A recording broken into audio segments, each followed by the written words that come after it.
Autrefois, Saint-Léonard-de-Noblat, c'était l'autre pays des moulins. Ici, au XVIIIe siècle, on comptait 24 moulins à papier irrigués par les flots de la Vienne.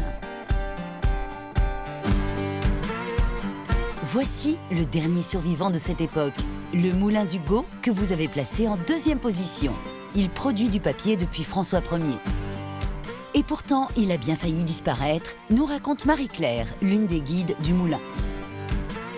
Il était même question de le raser.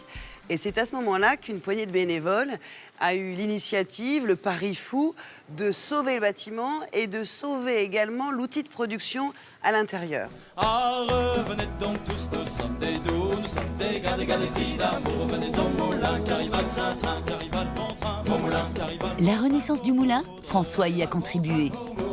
Il a été le dernier patron du moulin du Gau, celui qui avait dû cesser la production en 1954, faute de rentabilité. François ne s'attendait pas à ce que la fabrication de papier soit relancée ici en 2003. C'était une grande joie. Et celui qui a remis la machine à papier en route était un de mes anciens ouvriers qui a sorti la première feuille ici. Cette machine à papier, François l'utilisait déjà dans les années 50. Le carton qu'elle fabriquait faisait la joie des enfants d'autrefois.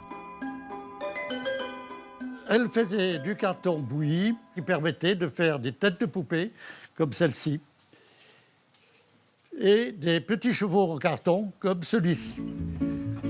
Le petit cheval dans le mauvais temps. Aujourd'hui, c'est plutôt du papier haut de gamme que ces passionnés fabriquent de façon ancestrale. La première étape, c'est la fabrication de la pâte à papier que l'on obtient à partir d'un mélange de fibres. Alors là, c'est un mélange de coton, de chanvre et de lin. La pâte est encore très épaisse, il va falloir la diluer pour ensuite faire des feuilles. Une fois diluée avec cette grosse touillette, la pâte à papier peut devenir feuille grâce à l'agilité de Florian. Le cadre en bois qu'il utilise s'appelle une forme. Alors, je vais venir coucher la feuille sur un feutre.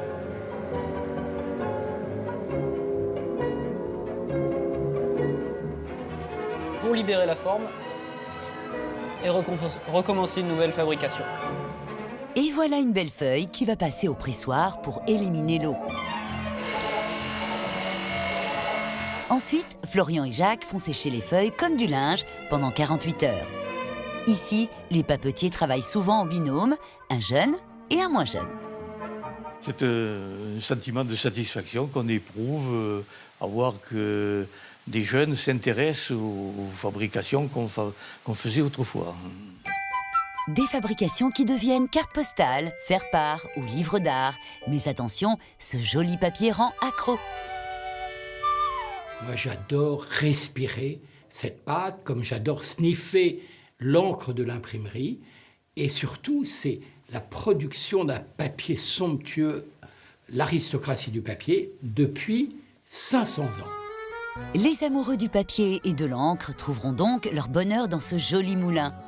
On peut le visiter, bien sûr, et aussi mettre la main à la pâte dès le plus jeune âge. Oh, elle est belle, la feuille de papier. Attention, faut pas la toucher, elle est fragile. Alors, qu'est-ce que vous allez faire avec vos feuilles de papier? Un blason. Un blason?